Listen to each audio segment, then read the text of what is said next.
Ok, alors aujourd'hui, j'aimerais revenir sur le chapitre sur les polynômes, qui est donc au programme de première, et essayer d'aller dans des exercices un peu plus d'approfondissement, où on va essayer de mettre de côté toutes les équations du second degré de la forme ax au carré plus bx plus c est égal à 0, et de partir sur des degrés 3, voire des degrés 4, comme tu as ici, sous les yeux. Peut-être que tu l'auras vu, peut-être rapidement, c'est un exercice d'approfondissement que tu auras vu normalement à la fin du chapitre, où on va simplement avoir du x à la puissance de 4, par exemple. C'est ce qu'on appelle une équation bicarrée, tu l'as peut-être vu écrit comme ça, d'accord, ou de degré 4, et l'idée, ça va être de résoudre ça. Comment résoudre ça? Bon, a priori, on pourrait se dire, on va essayer de factoriser comme on peut, factoriser maintenant, on commence à savoir faire. On va essayer de faire disparaître d'une certaine manière ce x à la puissance de 4, et d'avoir au minimum un x à la puissance de 2, suivi d'un x et d'une constante, c'est-à-dire quelque chose de la forme ax carré plus bx plus c, donc une équation de second degré. Sauf que là, ça me semble compliqué en factorisant. On est sur des équations bicarrées. Sur les équations bicarrées, si tu as fait un exercice de ce type-là, l'idée, ça va être juste de poser ceci. Je vais écrire, on pose.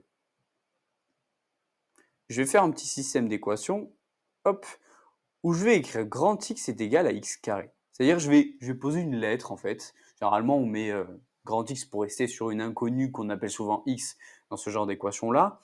Je vais juste écrire, alors attention à bien l'écrire du coup à être appliqué pour pas confondre les petits X des grands X ou d'un signe multiplié. Donc ici je vais faire un X capital qui est égal à X carré. Ça va me permettre quoi? De transformer surtout ceci là, le x à la puissance de 4. Si grand X est égal à x carré, comment je peux écrire sous forme d'un grand X mon x à la puissance de 4? Eh bien tout simplement par grand X au carré. Puisque si tu te rappelles de tes formules des puissances, qu'est-ce qu'on a? Si j'ai a à la puissance de n à la puissance encore de m, normalement je fais a puissance n fois m. Donc ici, si j'écris x au carré, c'est comme si j'ai, enfin grand X au carré, c'est comme si j'écrivais x au carré encore à la puissance de 2. Donc ici, j'aurais eu x à la puissance de 2 fois 2, et je retrouve bien mon x à la puissance de 4. Ça, c'est juste pour le petit rappel sur les puissances. Ensuite, le 8x carré, bon, le x carré, on sait que c'est grand X, donc on va pouvoir écrire 8 grand X moins 9 est égal à 0. Et là, tout simplement, je me suis débarrassé de cette puissance de 4, et j'ai quelque chose de la forme, cette fois-ci, ax carré plus bx plus c est égal à 0. Maintenant, l'idée, ça va être de voir, et on le verra assez facilement, qu'il y a une racine évidente là-dedans. Qui dit racine évidente dit une valeur de x, bon ici en l'occurrence de grand X du coup, qui va faire en sorte à ce que ce polynôme-là soit égal à 0. Une racine évidente, c'est toujours un nombre entier qui va être compris entre moins 3 et 3 globalement.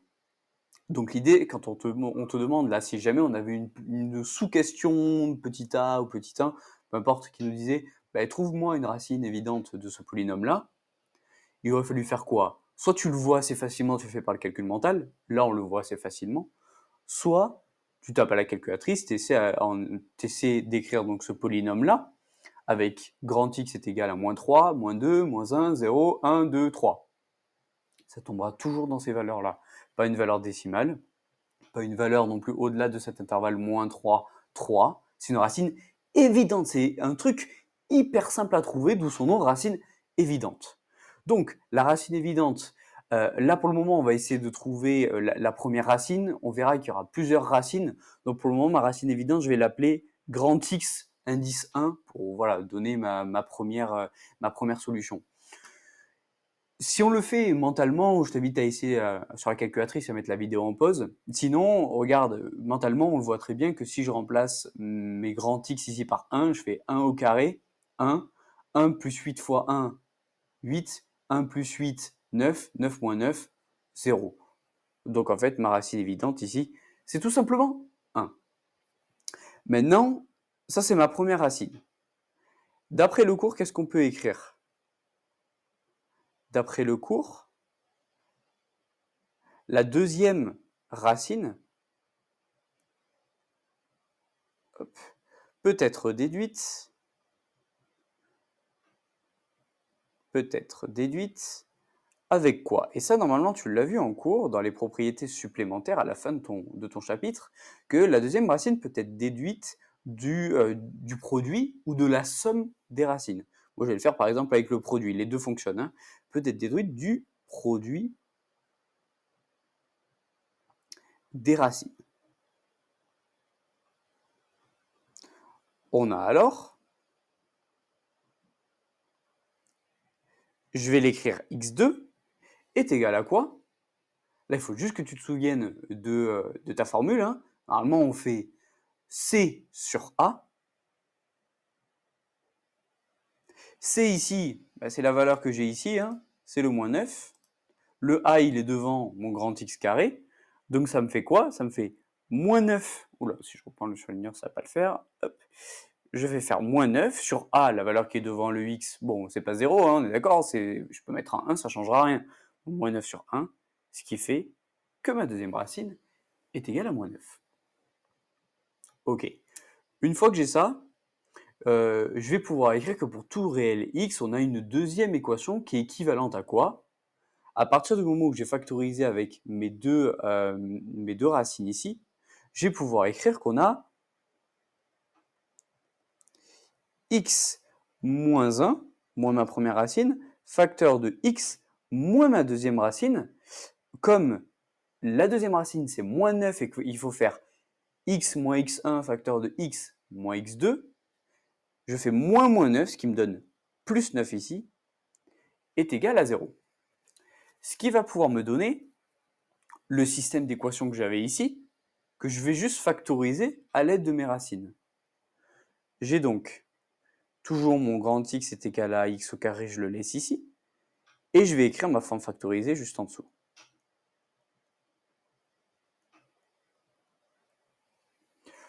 Une fois que j'ai ça, je peux, cette fois-ci, alors j'avais juste à te proposer un second exemple ensuite, je vais juste le mettre de côté pour le moment, je te laisserai toi le faire de ton côté, une fois que tu auras cet exemple-là, pour pouvoir en faire un deuxième.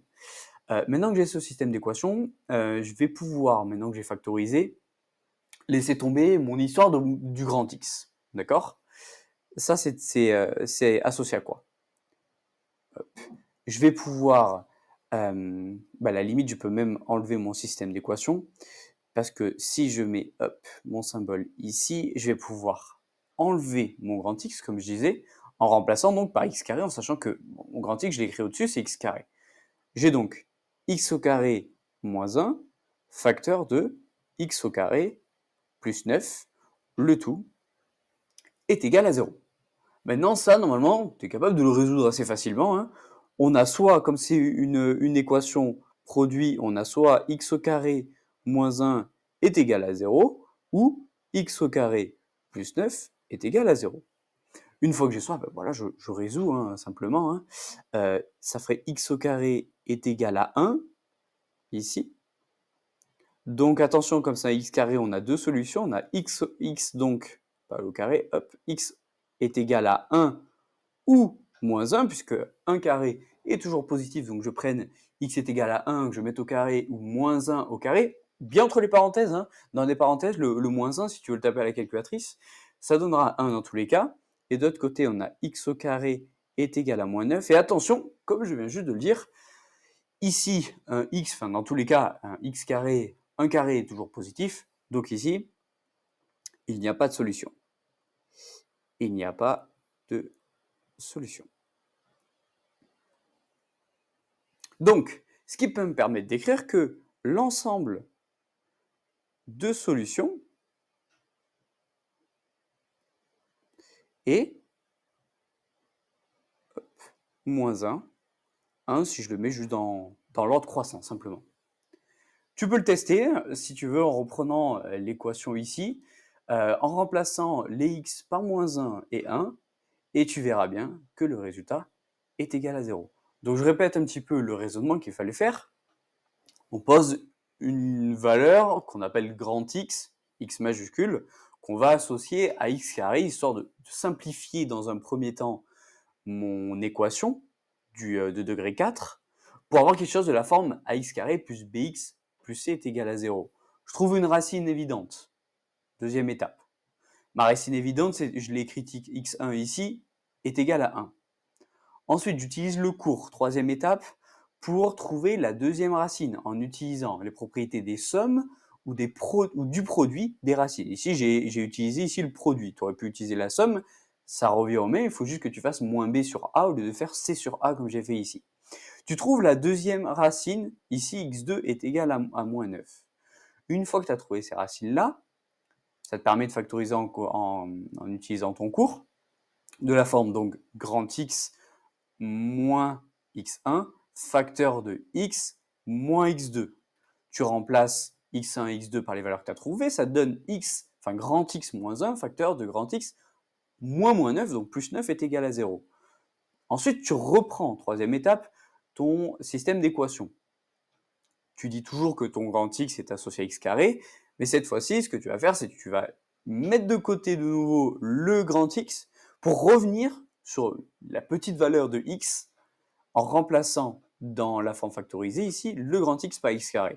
Ce qui te permet de retrouver cette forme-ci, où là, c'est une équation produit que tu sais résoudre depuis au moins un an minimum maintenant, et un x carré moins 1 est égal à 0, ça tu es capable de le résoudre.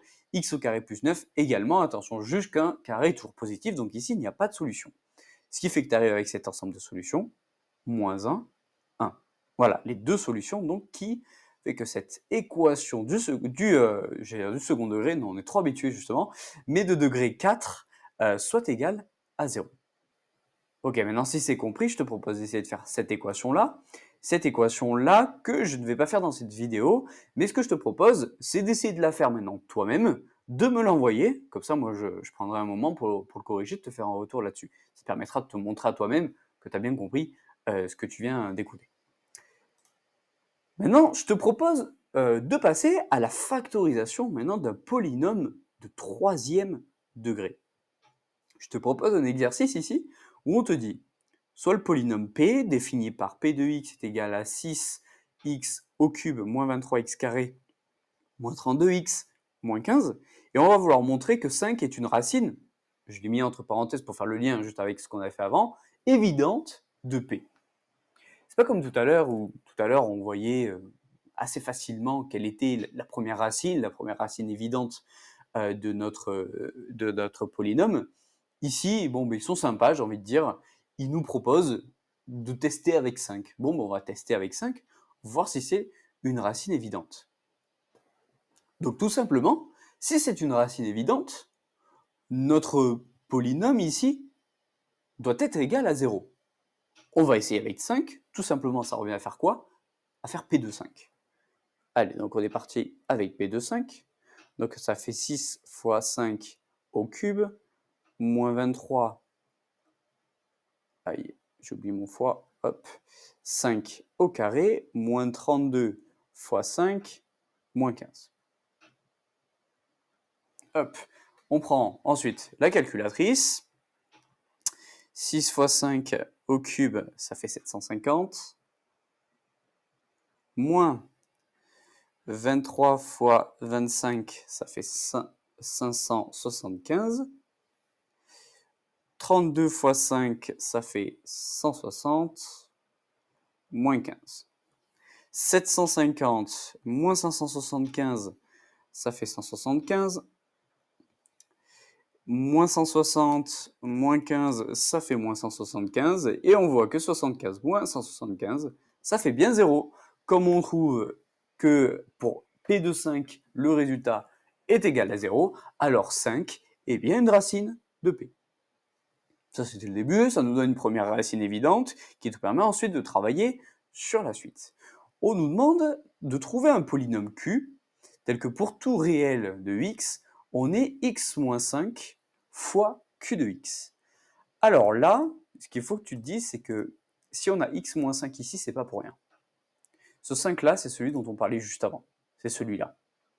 Et c'est hyper important de l'avoir en tête. C'est-à-dire que là, ce que tu peux faire, c'est simplement utiliser, hop, que je prenne la capture d'écran, un petit polynôme que tu dois avoir dans ton cours, enfin un théorème, pardon, qui te dit que P de x est égal à x moins alpha fois Q de x, où Q de x est un polynôme du second degré. Et ce alpha là, c'est quoi? Eh bien, par exemple, on te dit ici que si un polynôme p de degré 3 admet une racine réelle alpha, alors ce polynôme est factorisable par x moins alpha.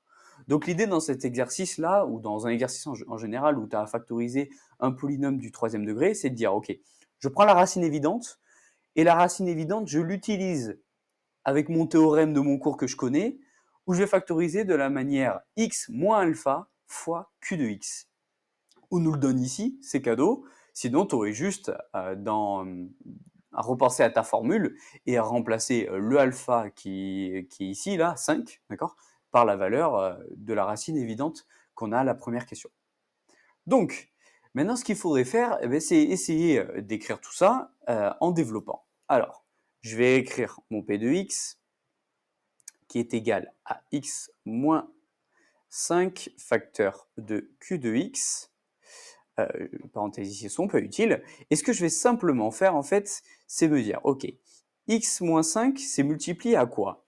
Mais q de x, comme on nous le dit dans le cours ici, c'est un polynôme de degré 2. Un polynôme de degré 2, normalement, maintenant tu le maîtrises sans aucun souci, c'est quelque chose de la forme ax carré plus bx plus c. J'ai juste développé, écrit de manière développée le q de x par ax carré plus bx plus c, en sachant que q de x, c'est un polynôme. Maintenant, on va essayer de trouver les coefficients de a, de b et de c. Pour les trouver, ce que je te propose, c'est avec cette formule-là d'essayer de développer simplement le x-5 dans la formule ici de q de x. Allez, on est parti, du coup ça fait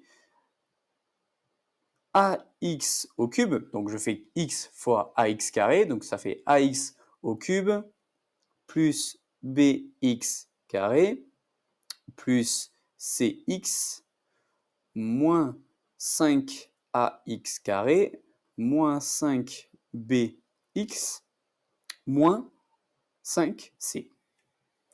Maintenant que j'ai ça, je vais essayer de faire un système d'équations pour essayer de trouver toutes les inconnues qui nous manquent.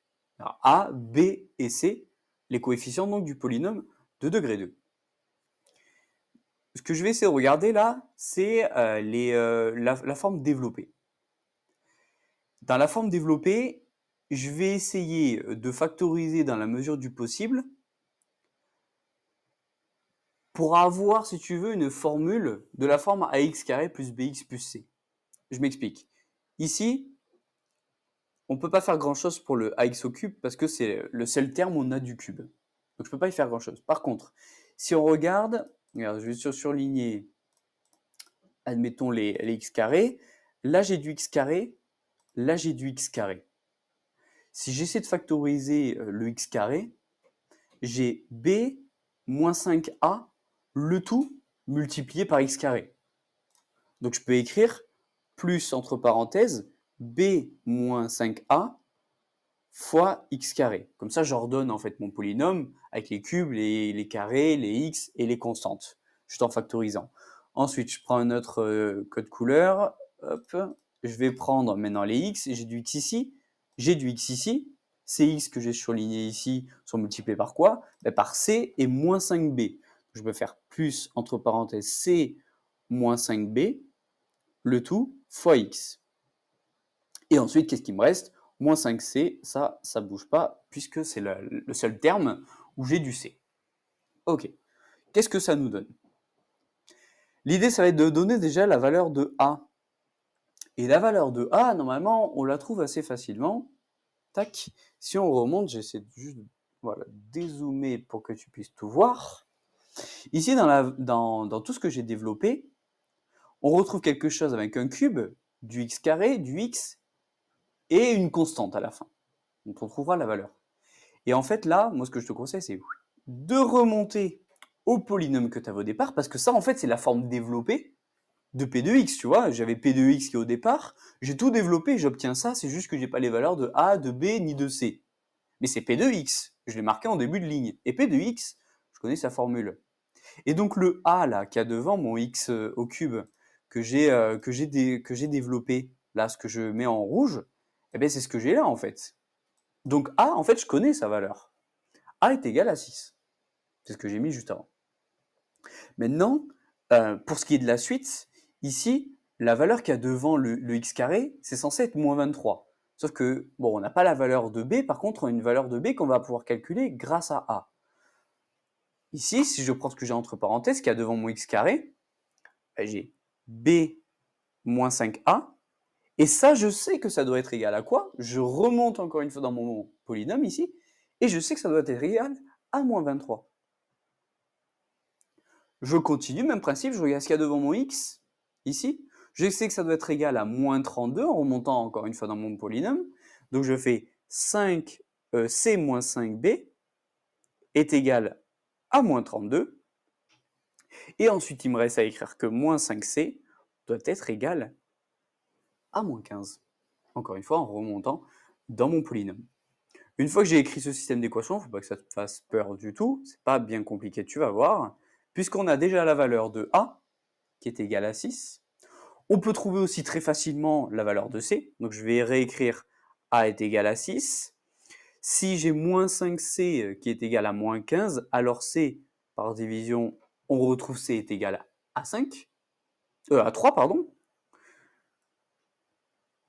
Que je ne dise pas de bêtises. Ensuite, comme j'ai la valeur de a qui est égale à 6, je vais pouvoir, dans la deuxième égalité, dans la deuxième ligne de l'équation, remplacer a par la valeur que j'ai trouvée. Donc je fais moins 5 fois 6, moins 30.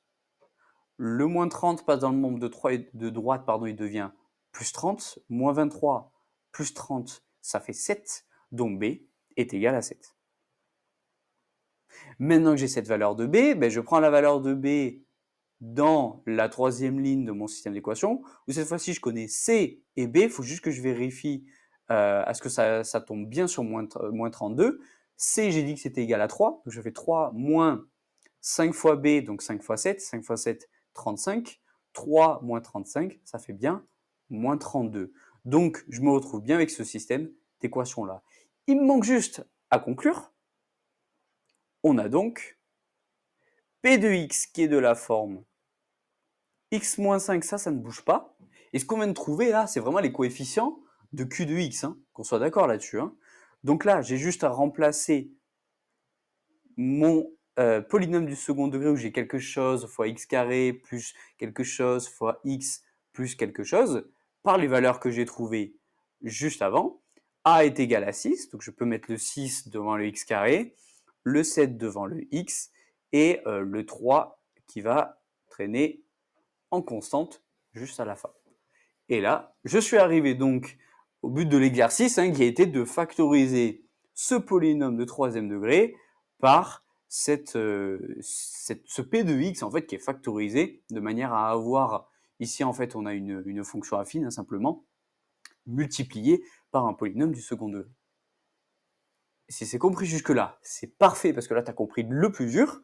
Si maintenant tu as le moindre doute, mets sur pause, envoie-moi un message, pas de souci. S'il faut que je le réexplique autrement, que je te donne un autre exemple pour que tu puisses t'entraîner, il n'y a aucun souci également. Je voudrais juste terminer, parce qu'on a une dernière question dans cet exercice qui nous demande est-ce qu'on peut factoriser le polynôme Q? Là, tu vas me dire encore factoriser, ouais, encore factoriser. Mais regarde, maintenant, factoriser Q c'est ça. Je vais pouvoir le réécrire. J'ai 6x carré plus 7x plus 3. Et factoriser ça, par contre, tu sais faire. Tu sais faire en utilisant le discriminant, d'accord? Tu utilises le discriminant, tu sais que delta est égal à b au carré moins 4ac. Donc tu fais 7 au carré moins 4 fois 6 fois 3. Donc ça fait 49 moins 24 fois 3, ce qui fait 49 moins 72, ce qui fait moins 23. Et moins 23, c'est inférieur à 0. Par définition, si tu connais ton cours, si delta est inférieur à 0, alors le polynôme n'est pas factorisable. Ok? Je le mets juste ici pour que tu l'aies sous les yeux, si tu as besoin de faire une capture d'écran ou peu importe. D'accord? Delta est inférieur à 0, donc c'est pas factorisable, donc on s'arrête là. D'accord? Donc on s'arrête à x carré plus 7x plus 3. Ok? Bon, je dézoome là-dessus, comme ça tu peux tout voir de manière globale. sur comment factoriser un polynôme du troisième degré. Donc on a parlé de factorisation du troisième degré, de résolution d'équations du quatrième degré. Normalement, tu n'iras pas beaucoup plus loin que ça. L'idée, c'est juste que voilà, tu ailles un petit peu plus loin sur des exercices d'approfondissement sur les polynômes et que tu maîtrises un petit peu les polynômes dans tous ces degrés, 1, 2, 3 et 4. Si tu as la moindre question, n'hésite pas, en message privé, en WhatsApp, peu importe. Je suis là pour ça.